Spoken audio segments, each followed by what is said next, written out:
అందరికీ నమస్కారం. డిటెక్టివ్ స్టోరీస్కు స్వాగతం. మనకు ఏప్రిల్ 23వ తేదీన హనుమాన్ జయంతి రాబోతుంది. మరి ఈలోపు స్వామివారి జననం గురించి, అలాగే స్వామివారి వివాహం గురించి తెలియజేసేటటువంటి ఈ కథ గురించి విని స్వామి అనుగ్రహాన్ని పొందుదాం. పూర్వం సుపర్వగిరి అనేటటువంటి ఒక కొండ మీద కేసరి అనేటటువంటి గొప్ప వానరుడు ఉండేవాడు. ఆ పర్వతం మీద 60,000 మంది వానరులు ఉండేవారు. కేసరి వారికి నాయకుడు.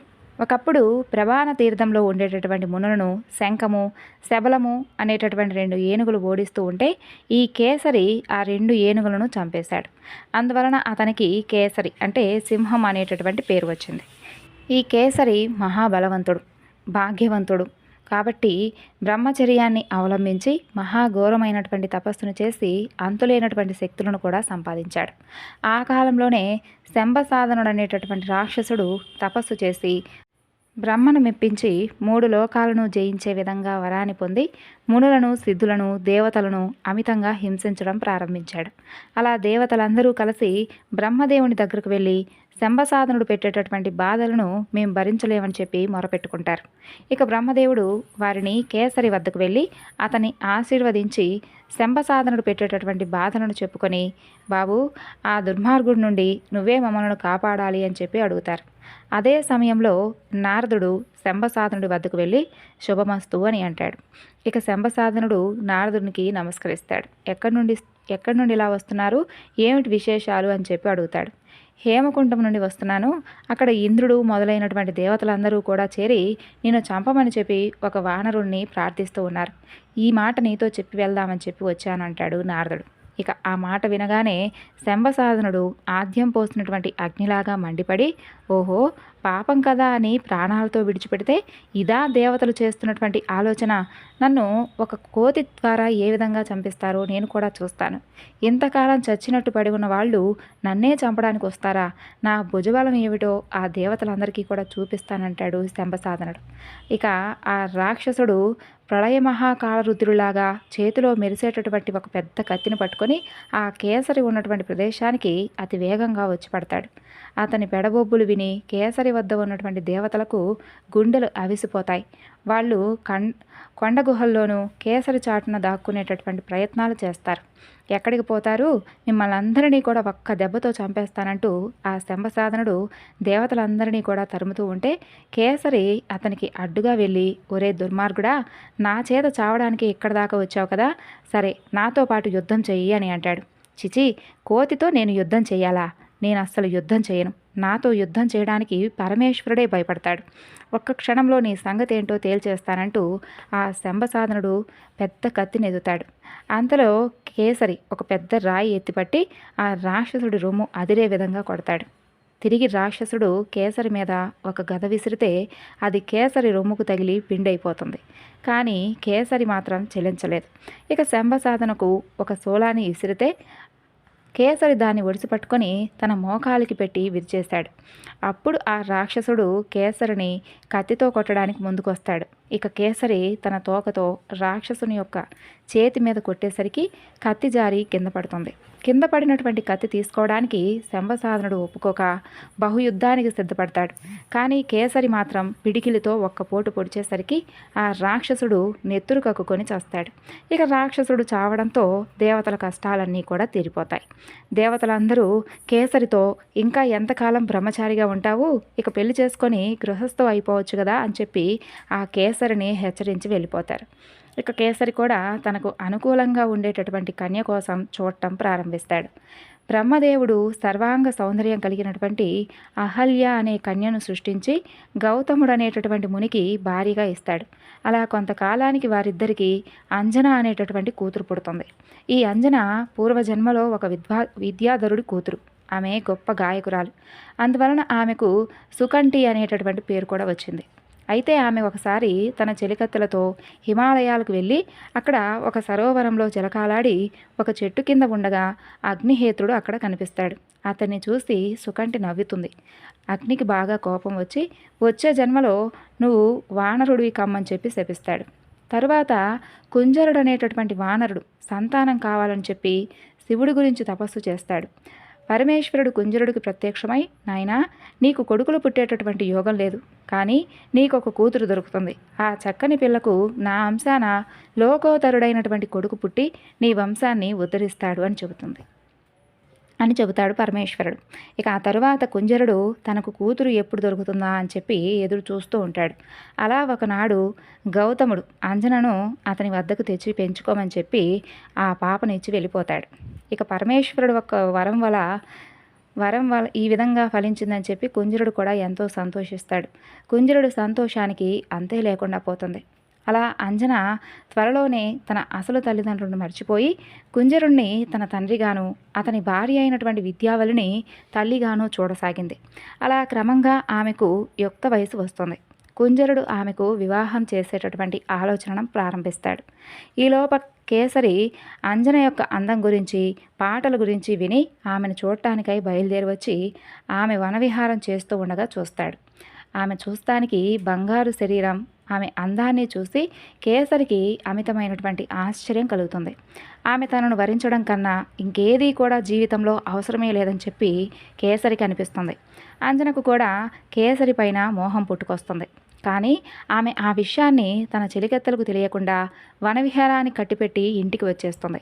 అలా కేసరి మర్నాడు తన ఆప్తులతో అంజన తనకు నచ్చిందని చెప్పి ఆమెను తాను పెళ్లాడేటటువంటి మార్గం ఏమిటా అని చెప్పి అడుగుతాడు. ఇక కుంజరుడు మనకు బంధువే, అలాగే తగినటువంటి యోగ్యుడే, అతని మంచిగా అడిగి చూద్దాము, పిల్లను కనుక ఇయ్యకుంటే బలప్రయోగమైనా చేద్దామని చెబుతారు వాళ్ళ బంధువులందరూ. అలా కేసరి బంధుగణం అంతా కలిసి, పెళ్లి పెద్దలందరూ కూడా కలిసి కుంజరుడి వద్దకు వెళ్ళి కేసరి యొక్క ఉద్దేశాన్ని తెలియజేస్తారు. కేసరి అంతవాడు తనకు అల్లుడవుతున్నాడని చెప్పి సంతోషించి కుంజరుడు అంజనను అతనికి శాస్త్రోక్తంగా ఇచ్చి పెళ్లి చేస్తాడు. అయితే వారికి చాలా కాలం వరకు సంతానం కలగలేదు. సంతానం కోసం అంజన అలాగే కేసరి ఎన్నో పూజలు వ్రతాలు చేస్తారు. కానీ ఫలితం లేకుండా పోతుంది. అలా చివరకు అంజన పిల్లల కోసం వాయుదేవునికి తపస్సు చేయాలని చెప్పి నిర్ణయించుకుంటుంది. అందుకు కేసరి కూడా సమ్మతించి పుంజికా స్థలం అనే చోట తపస్సు చేయమని చెబుతాడు. అలాగే అంజన వాయుదేవుని ధ్యానిస్తూ తపస్సు చేయడం ప్రారంభిస్తుంది.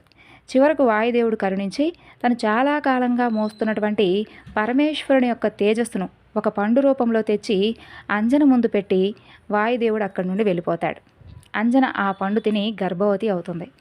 ఆమె తనలో గర్భచిహ్నాలు నానాటికి ఎక్కువ అవుతూ ఉండడం చూసి ఆశ్చర్యపడి ఆందోళన చెందుతుంది. అయితే ఒంటరిగా తపస్సు చేసుకునేటటువంటి స్త్రీకి గర్భం ఎలా కలుగుతుంది? ఈ సంగతి తెలిస్తే నలుగురు ఏమనుకుంటారు? ఆమెకు ఏం చేయాలో తోచలేదు. అంతలో ఆకాశం నుండి అశరీరవాణి ఇలా పలుకుతుంది, అమ్మాయి, విచారించవద్దు.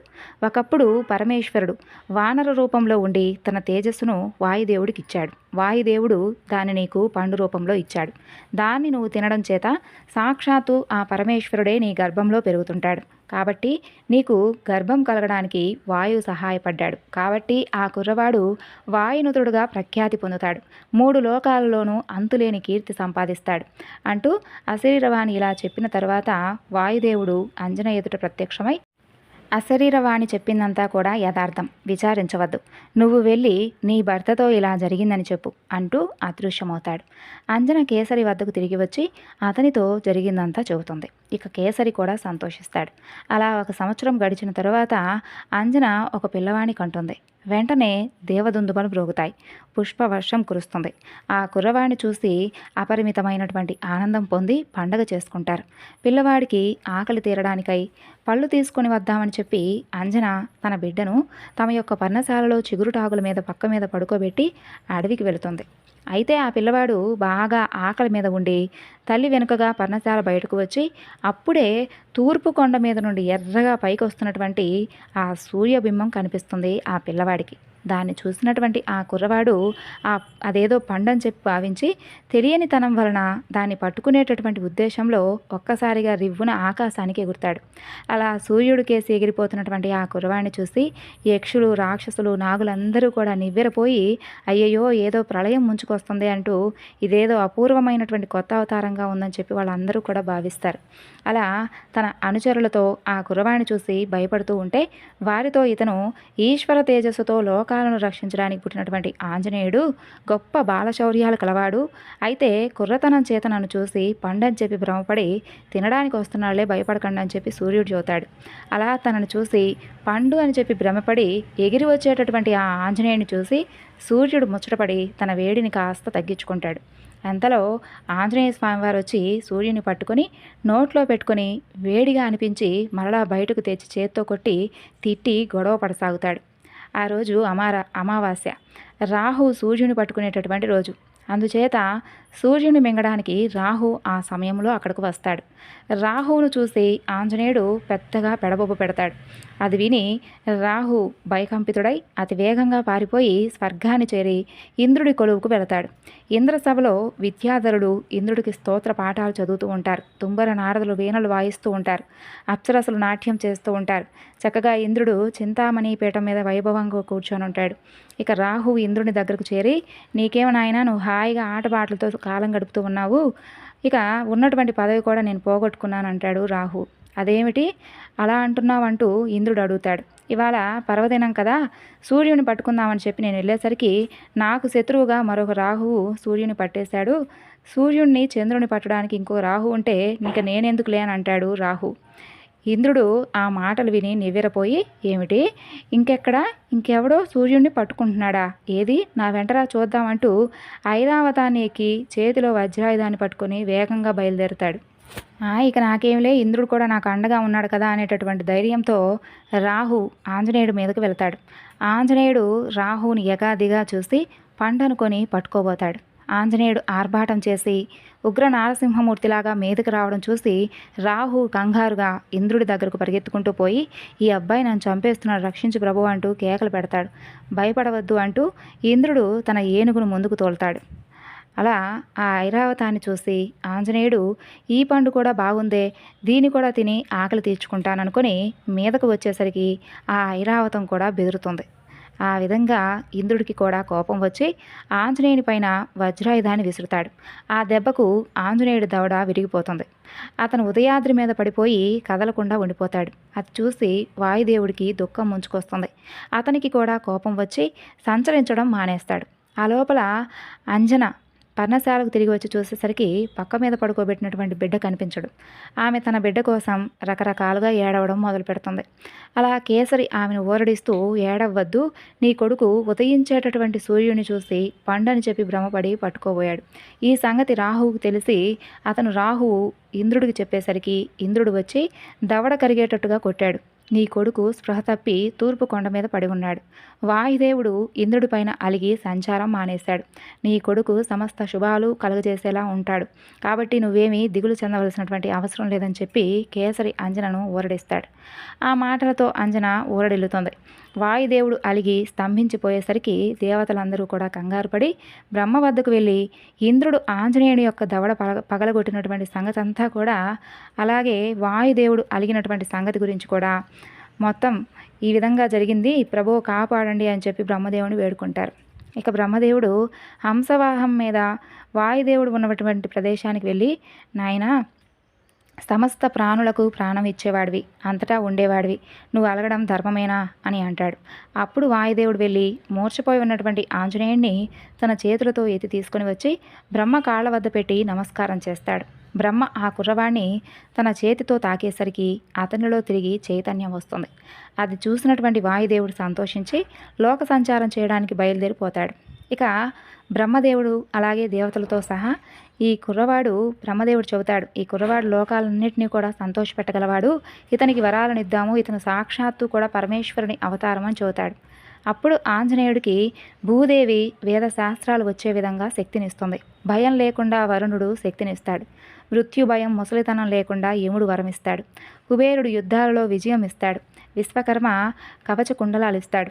ఇంద్రుడు ఆంజనేయుడికి హనుమంతుడు అనేటటువంటి పేరు పెట్టి వజ్రాయుధం చేత అతనికి హాని లేకుండా వరాన్ని ఇస్తాడు. హనుమ అంటే దవడ. బ్రహ్మ హనుమంతుడికి దీర్ఘాయువు, చిరంజీవిత్వం ఇస్తాడు. తర్వాత బ్రహ్మదేవుడితో, నీ కొడుకు నిష్కలమైనటువంటి కీర్తి సంపాదిస్తాడు, ఎన్నడూ ఓడడు, ఏకవీరుడు, పర్వతం లాంటి ధీరత్వం కలవాడు అని అనిమాది సిద్ధులన్నీ ఇతనిలో నిండి ఉంటాయి. తలుచుకున్నంత మాత్రానే విశ్వమంతా కూడా చూడగలడు. ఎలాంటి కామము లేనివాడు, కామరూపి ఇతనిలో అంతులేనటువంటి శౌర్య ధైర్య దాయాది గుణాలున్నాయి. ఎన్నో అద్భుతమైనటువంటి పనులు చేస్తాడు. వాటిని నువ్వే చూస్తావుగా అని చెప్పి వెళ్ళిపోతాడు బ్రహ్మదేవుడు. అలా హనుమంతుని గురించి, అతను సూర్యుని పట్టుకోవడం గురించి చిత్రంగా చెప్పుకుంటూ దేవతలందరూ కూడా వెళ్ళిపోతారు. ఇక వాయుదేవుడు హనుమంతుని తీసుకుని వెళ్ళి అంజనకిస్తాడు. ఆమె తన కొడుకును తిరిగి సంపాదించి ఆనంద బాష్పాలు రాలుస్తుంది. అలా ఆ ప్రాంతంలో తపస్సు చేసుకునేవారు హనుమంతుడి సంగతి విని ఆశ్చర్యపడుతూ, సూర్యుడి కాంతి మీద పడితేనే తాపం కలుగుతుంది కదా, మరి ఈ పిల్లవాడు వెళ్ళి సూర్యుని పట్టుకోవడం ఏమిటి అని చెప్పి అనుకుంటారు. తన కొడుకు దేవతలందరూ కూడా వరాలు ఇచ్చినటువంటి సంగతి తెలిసి కేసరి కూడా చాలా సంతోషిస్తాడు. అలా హనుమంతుడు పెరిగి వస్తూ సమస్తమైనటువంటి జ్ఞానం కలిగి ఉండి ఆకతాయి పనులు చేస్తూ తిరగసాగాడు. మంచి పనులు చేయాలని మర్కట చేష్టలు చేయరాదని, దరిద్రులను బాధించడం చాలా అసహ్యం అని చెప్పి తల్లిదండ్రులు ఎంతగా చెప్పినప్పటికీ కూడా వినకుండా అతను మాత్రం కోతి చేష్టలు చేస్తూ కాలం గడిపేవాడు. అలా లోకాలను రక్షించడానికి పుట్టినటువంటి హనుమంతుడు చిన్నతనంలోనే ఇంత ఆకతాయి పనులు చేయడం ఏమిటా అంటూ బ్రాహ్మణులకు కూడా అర్థం కాలేదు. ఏదన్నా శాపం పెడదామన్నా అతనికి శాపాలు తగలకుండా బ్రహ్మదేవుడిచ్చినటువంటి వరం ఉంది. అంతేకాకుండా ఇంత మహాశక్తివంతుడికి ఏ అడ్డు అదుపు లేకపోతే లోకాలను కూడా తారుమారు చేయడా అని అనుకుంటూ ఉంటారు. అందుచేత ఆ బ్రాహ్మణులు హనుమంతునికి తన బలం తెలియకుండా ఉండాలి అని చెప్పి అనుకుంటారు. వెంటనే హనుమంతుడు సాత్వికుడుగా మారిపోతాడు. ఈ మార్పును చూసి అంజనా కేసరి కూడా తృప్తి పడతారు. అలా కొంతకాలం గడుస్తుంది. ఒకనాడు అంజన హనుమంతుడితో, నాయనా, కిష్కిందలో వాలి సుగ్రీవులని ఇద్దరు అన్నదమ్ములున్నారు. మా తల్లి అయినటువంటి అహల్య రహస్యంగా వాళ్ళను ఇంద్రుడికి సూర్యుడికి కన్నది. ఆ సంగతి తెలిసి మా తండ్రి గౌతముడు వారిని వానరులు కమ్మని చెప్పి శపించాడు. అందుచేత వాళ్ళు నీకు మేనమావలు. నువ్వు కిష్కిందకు వెళ్ళి సుగ్రీవుడి అండచేరు. ఏ కారణం చేతైనా వాలి సుగ్రీవుల మధ్య వైరం వస్తే నువ్వు వాలిని చంపేసుమా అని చెబుతుంది. అలా హనుమంతుడు తల్లి చెప్పినటువంటి మాటలన్నీ కూడా ఆలకించి తల్లికి నమస్కరించి తల్లి దగ్గర సెలవు తీసుకొని కిష్కిందకు వెళ్తాడు. వాలి సుగ్రీవుళ్ళు అతన్ని ఆదరిస్తారు. అతను సుగ్రీవుడికి మంత్రిగా ఉండడం ప్రారంభిస్తాడు. అతనికి వేదాలు శాస్త్రాలు నేర్చుకోవాలని చెప్పి కోరిక కలుగుతుంది. అలా ఒకనాటి ఉదయం హనుమంతుడు కాలకృత్యాలు తీర్చుకొని సూర్యుడు ఉదయించేటటువంటి సమయానికి గగన మార్గాన ఎగిరి సూర్యుని వద్దకు వెళ్ళి నమస్కారం చేస్తాడు. సూర్యుడు కూడా సంతోషించి సంకల్ప సిద్ధి వస్తూ అంటూ, ఏం కావాలి నాయనా, ఏ పని మీద వచ్చావు అని అడుగుతాడు. అయ్యా, వేదశాస్త్రాలు నేర్చుకోవడానికి నీ వద్దకు వచ్చాను అంటాడు హనుమంతుడు. బాగానే ఉంది, కానీ నేను మేరు పర్వతం చుట్టూ అతి వేగంగా తిరుగుతూ ఉంటాను. నా నుంచి శాస్త్రం నేర్చుకోవడం అంటే చాలా కష్టం అవుతుందే అని అంటాడు సూర్యుడు. దానికి హనుమంతుడు, మహాత్మా, ఉదయ పర్వతం మీద ఒక కాలు, అస్తమాయ పర్వతం మీద మరొక కాలు పెట్టి మీ వద్ద చదువుకోమంటారా, లేక మీకు ముందు నడుస్తూ చదువుకోమంటారా అని సూర్యుడిని అడుగుతాడు. సూర్యుడు ఆ మాటకు ఆశ్చర్యపోయి సంతోషించి, నాయనా, నీ వంటి వాడు సృష్టిలో మరెవ్వరూ లేరు. ఇక 2 కొండల మీద పాదాలు ఉంచి నిలబడు, దేవతలు కూడా నిన్ను చూసి ఆనందిస్తారు అని అంటాడు. వెంటనే హనుమంతుడు సూర్యుడికి ప్రదక్షిణ నమస్కారాలు చేసి తన శరీరాన్ని నక్షత్రాల కన్నా కూడా పైగా ఉండేటట్లుగా పెంచి అన్ని దిక్కులు ఆక్రమించి బ్రహ్మాండం కూడా నిండే విధంగా చేస్తాడు. అసలు ఆ అవతారం చూసి బ్రహ్మదేవుడితో సహితం దేవతలందరూ కూడా నివ్వెరబోతారు. మునులు దేవతలు హనుమంతుని చూసి నమస్కారాలు చేస్తారు. సూర్యుడు పొందినటువంటి అద్భుతం ఇక అంతా ఇంత కాదు. ఆయన హనుమంతునితో ప్రత్యక్ష రుద్రావతారాన్ని అని చెప్పి కీర్తి కలిగించడానికి వచ్చాడే కానీ ఇక నేను నీకు ఉపదేశించేదంతా పెద్ద ఉత్తమమైనటువంటి గురువును మాత్రం నేను కాదు అని సూర్యుడు అంటాడు.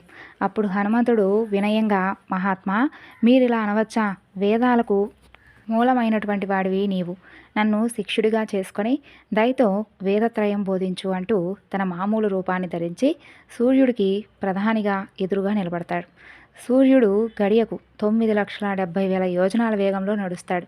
అంతే వేగంతో హనుమంతుడు కూడా ఎగురుతూ సూర్యుడికి ఎదురుగా నిలబడి నేర్చుకోవాల్సిందంతా కూడా చక్కగా పురాణాల్లో ఉన్నటువంటి అంతా కూడా నేర్చుకుంటాడు.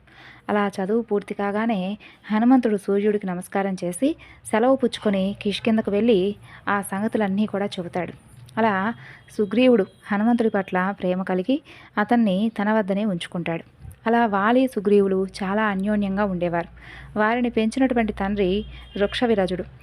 చనిపోయాక వానర రాజ్యానికి వాలి రాజు, సుగ్రీవుడు యువరాజు అయ్యారు. వాలి బలపరాక్రమాలు అసలు సాటి లేని విధంగా ఉండేవాడు. అతనితో యుద్ధం చేసి ఎవరూ గెలిచేవారు కాదు. రాజులందరినీ కూడా జయించిన యుద్ధంలో రావణుడు ఒక్కసారి కూడా వాలి వద్దకు వచ్చి అతని యుద్ధానికి పిలిచి అతనితో యుద్ధంలో పోరాడమని చెప్పి స్వయంగా పిలుస్తాడు.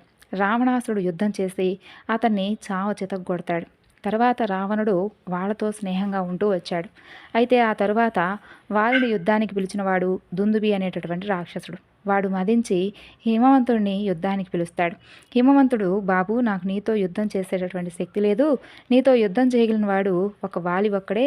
నువ్వు యుద్ధవనానికి వెళ్ళి అతని యుద్ధానికి పిలువు అని చెప్పి తప్పకుండా వస్తాడు అంటాడు. ఆ మాట విని దుందుబి యుద్ధవనానికి వచ్చి ఆ వనాన్నంతా ధ్వంసం చేస్తూ వాలిని యుద్ధానికి పిలుస్తాడు. యుద్ధవనం కిష్కిందకు బయట ఉంటుంది. వాలికి దుందుబి పిలుపు విని పిచ్చి యుద్ధంలో వాడిని చంపి వాడి శరీరాన్ని విసిరివేస్తాడు. అలా దుందుబి కలేవరం దూరాన ఉన్నటువంటి ఋష్యమూక పర్వతం మీద పడుతుంది. వాడి రక్తం పర్వతం మీద తపస్సు చేసుకుంటున్నటువంటి మాతంగ మహాముని మీద పడుతుంది.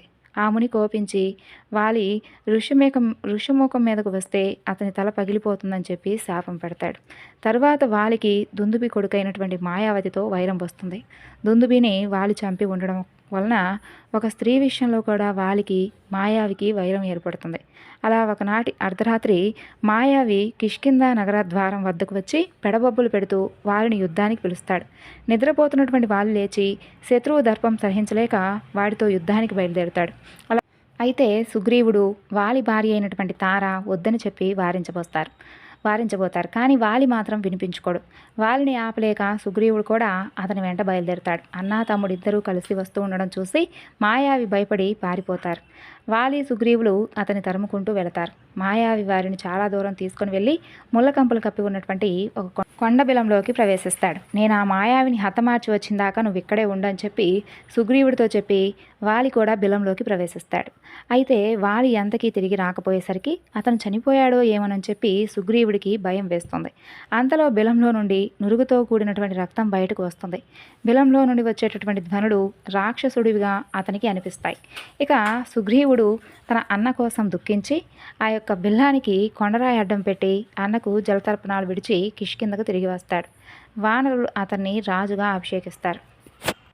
ఈ విధంగా ఆంజనేయ స్వామి వారి జననం జరిగింది. ఇప్పుడు హనుమంతుని తోకకు వేలాడేటటువంటి గంట గురించి అందరూ తప్పకుండా తెలుసుకోవాల్సినటువంటి ఒక అద్భుతమైనటువంటి కథ గురించి తెలుసుకుందాం.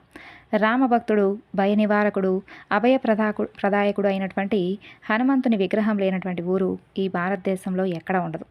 గదను పట్టుకున్నటువంటి వీరాంజనేయునిగా, చేతులు జోడించి ఉన్నటువంటి దాసాంజనేయునిగా, అభయముద్రతో అభయాంజనేయునిగా, రామనామస్మరణాసక్తుడైనటువంటి ప్రసన్నాంజనేయునిగా, లక్ష్మణ ప్రాణదాయకుడైనటువంటి సంజీవన గిరిధారిగా వివిధ రూపాలలో స్వామివారు దర్శనమిస్తారు. అయితే వీటన్నిటికంటే కూడా విశిష్టమైనటువంటి రూపం తోకలో గంటను ధరించినటువంటి హనుమ రూపం అని పెద్దలు చెబుతారు. మరి హనుమంతుని తోకలో ఉండేటటువంటి ఈ గంట వెనుక ఒక ఆసక్తికరమైనటువంటి పురాణ కథ ఉంది. మరి ఆ కథ గురించి తెలుసుకున్న వారికి కొండంత పుణ్యం, సముద్రమంత ఆనందమట. మరి హనుమంతుని యొక్క వాలగంట కథను గురించి తెలుసుకుందాం రండి. అది శ్రీరామ వనవాస ఘట్టం. తండ్రి దశరథుడు పినతల్లి కైకకు ఇచ్చినటువంటి మాట ప్రకారంగా తమ్ముడు భరతుని యొక్క పట్టాభిషేకం కోసం అడవులకు వచ్చాడు శ్రీరాముడు. తోడుగా సీతమ్మ తల్లి, నీడగా లక్ష్మణుడు. మునుల దర్శనాలతో, ఋషిపుంగవుల దివ్యోపదేశాలతో పచ్చపచ్చని పరిసరాల్లో సాగుతున్నటువంటి వనవాసంలో అనుకోనటువంటి ఒక ఘటన. అదే సీతమ్మ తల్లి అపహరణ. ప్రాణప్రదురాలైనటువంటి భార్యను వెతుకుతూ బయలుదేరినటువంటి రామచంద్రునికి వానరులైనటువంటి సుగ్రీవుడు హనుమంతునితో స్నేహం కుదురుతుంది. వానర రాజుగా అన్నస్థానంలో కూర్చున్నటువంటి సుగ్రీవుడు సీతమ్మ జాడ కనిపెట్టేందుకు నలుదిక్కులకు వానరులను పంపిస్తాడు. రావణ లంకలో ఉన్నటువంటి ఆ తల్లి జాడను హనుమన్న కనిపెడతాడు. యుద్ధం తప్ప వేరే మార్గం లేదని నిర్ణయించినటువంటి రాముడు కపి సైన్యాన్ని భల్లూక పటాలంతో జతకూర్చాడు. ఇద్దరు మానవుల కోసం యుద్ధానికి సిద్ధపడ్డాయి కోతులు, ఎలుగుబంట్లు. అయితే యుద్ధం అంటే విహారయాత్ర కాదు కదా. హోరాహోరీ పోరాటంలో నెగ్గేదెవరో, నేల కూలేదెవరో ఎవరికి తెలుసు? ఒక్క భగవంతునికి తప్ప. ఈ రాక్షసులతో రణానికి తరలి వెళ్తున్నటువంటి తమ వాళ్లను కడసారిగా కన్నుల నిండుగా చూసుకుంటూ ఉన్నాయి వానర కుటుంబాలన్నీ కూడా. ఒకవైపు స్వామి కార్యం, మరొక వైపు పేగుబంధం. ఈ రెండిటికీ నడుమ జరుగుతున్నటువంటి ఘర్షణలో స్వామి కార్యానికే పూనుకున్నారు వానర వీరులు. కన్నీళ్లు కారుతున్న విజయోస్తు దిగ్విజయోస్తు అంటున్నారు కుటుంబ సభ్యులు. ఆ దృశ్యాన్ని చూసినటువంటి రాముడు కదిలిపోయాడు, కరిగిపోయాడు. తన కన్నులలోని చెమ్మను కనిపించనీయకుండా జాగ్రత్త పడ్డాడు. తుది వీడ్కోలు ముగిశాయి. తరువాత సైన్యమంతా కూడా సర్వసన్నద్ధంగా ఉంటుంది. అప్పుడు లేచాడు శ్రీరాముడు. ఓ వానరులారా, ప్రాణాస్పదులైనటువంటి మీ బిడ్డలను, భర్తలను, సోదరులను, బంధువులను నా కోసం, నా స్వార్థం కోసం జరగబోయేటటువంటి యుద్ధానికి పంపిస్తున్నారు. మీ యొక్క నిస్వార్థతకు నా యొక్క నమోవాక్కాలు. నేను అరుణిని, ఎవరి రుణాన్ని ఉంచుకోకూడదన్నటువంటి వ్రతం కలిగిన వాడిని. కాబట్టి ఇదే నా వాగ్దానం. యుద్ధానికి ఎంతమందినైతే తీసుకుని వెళుతున్నానో తిరిగి మరలా అంతమందితోనే వెనక్కి తిరిగి వస్తాను అని అంటాడు శ్రీరాముడు. అలా జనన మరణాల చక్రాన్ని ఛేదించగలిగేటటువంటి ఏకైక శక్తి చక్రధారి. ఆ చక్రధారే నేడు కోదండధారి అయి వాగ్దానం చేశాడు అందరి ముందు. రామన్న అన్నమాట ఎప్పటికీ కూడా పొల్లుపోదు. కాబట్టి తమవారు తప్పకుండా తిరిగి వస్తారులే అని చెప్పి ఆనందంతో జయఘోషణ చేసింది వానరు జాతి. ఇక రామసేవ కోసం కదిలినటువంటి కపి సైన్యంలో సుగ్రీవుడు, ఆంజనేయుడు, అంగదుడు వంటి మహోన్నతమైనటువంటి కాయలతో పాటు సింగిలీకలు అని కొంతమంది పొట్టి పొట్టి మరగుజ్జు కోతులు కూడా ఉంటాయి. ఈ యొక్క సింగిలీక కోతులు కేవలం ఒక్క అడుగు మాత్రమే ఎత్తుంటాయి. వాటికి ఎలాంటి ఆయుధాలు ఉండవు. పదునైనటువంటి పళ్ళు, వాడి అయినటువంటి గోళ్ళు ఇవే వాటి ఆయుధాలు. కొన్ని వందల సింగిలీకాలు గుంపుగా కలిసి ఒక శత్రువుపై దాడి చేస్తూ ఉంటాయి. పళ్ళతో కొరికి, గోళ్లతో రక్కి చంపుతూ ఉంటాయి. ఇదే వాటి యొక్క యుద్ధతంత్రం. అయితే రావణ యుద్ధం ఘోరంగా సాగుతూ ఉంటుంది. రామలక్ష్మణుల బాణదాటికి, కపివీరుల ప్రతాపానికి ఎందరో రాక్షస వీరులు రాలిపోతూ ఉంటారు. రావణాసురుని కుమారులు కూడా ఎందరో ప్రాణాలు పోగొట్టుకుంటారు. ఇక మిగిలింది ఇద్దరే, రావణుడు, కుంభకర్ణుడు. హాయిగా నిద్రపోతున్నటువంటి కుంభకర్ణుడు అన్న కోసం యుద్ధరంగానికి వస్తాడు. కుంభకర్ణుడు మహాకాయుడు. నేలపై నిలబడితే తల ఆకాశంలోకి వెళ్ళిపోతుంది. అంతటి భారీ దేహం వాడిది. విశాలమైనటువంటి ఎత్తైనటువంటి మహారథంలో కూర్చొని యుద్ధానికి వస్తాడు. ఆ రథం పైభాగంలో ఉన్నటువంటి గొడుగుకు చిన్ని గంటలు కట్టుంటాయి. అవి గలగలా శబ్దం చేస్తూ ఉండగా వికటాట్టహాసంతో వానరులపై విరుచుకుపడతాడు కుంభకర్ణుడు. ఇక ఘోరమైనటువంటి పోరు తర్వాత రామబాణం దెబ్బకు నేల కూలుతాడు. రథం నుండి కిందకు పడుతున్నటువంటి సమయంలో కుంభకర్ణుడి చెయ్యి తగిలి ఒక గంట కింద పడుతుంది. అదే సమయంలో కింద యుద్ధరంగంలో ఉన్నటువంటి 1000 మంది సింగిలీక కోతులు గుంపుగా వెళుతూ ఉంటాయి. కుంభకర్ణుని రథం నుండి తెగినటువంటి గంట ఒక్కసారిగా వేగంగా వచ్చి నేరుగా ఆ కోతుల పైన పడుతుంది. గంటదేమో భారీ ఆకారం, కోతులేమో మరగుజ్జులు. పాపం ఇంకేముంది, ఆ 1000 కోతులు గంట కింద ఇరుక్కుపోతాయి. ఉన్నట్టుండి చీకటి కమ్ముకుంటుంది. ఏ చప్పుడు వినపడకుండా పోతుంది. అంతే, ఆ బుల్లి కోతులకు పాపం భయం పట్టుకుంటుంది. ఆ విధంగా కొద్దిసేపు గడిచిన తర్వాత ఎవరూ కూడా తమ కోసం రాకపోవడంతో ఒక్కొక్క కోతి ఒక్కొక్క విధంగా మాట్లాడుకోసాగాయి. మనల్ని కాపాడడానికి ఎవ్వరూ రాలేదు, ఒకవేళ మనం చచ్చిపోతామేమో అని ఒక కోతి అంటుంది. మనం తప్పు చేశామని చెప్పి మరొక కోతి అంటుంది. అవును, మన రాజు, మంత్రి ఇద్దరూ మూర్ఖులే, వాళ్ళను నమ్మి మనం మోసపోయామని చెప్పి మరొక కోతి అంటుంది. అసలు ఆ రాముడెవరు, అతనికి మనకి సంబంధం ఏమిటి, అయినా వచ్చాం కదా, కనీసం మన గురించి పట్టించుకున్నాడా, మోసగాడు, నమ్మక ద్రోహి అని మరొక కోతి అంటుంది. అవునవును అనుకుంటూ అన్ని కోతులు కొన్ని కోతులు అనుకుంటూ ఉంటాయి.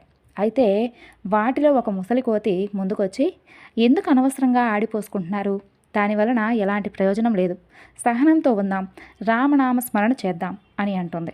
ఆ మాటలకు మిగతా కోతులు కిచకిచా నవ్వుతాయి, అవహేళన చేస్తాయి.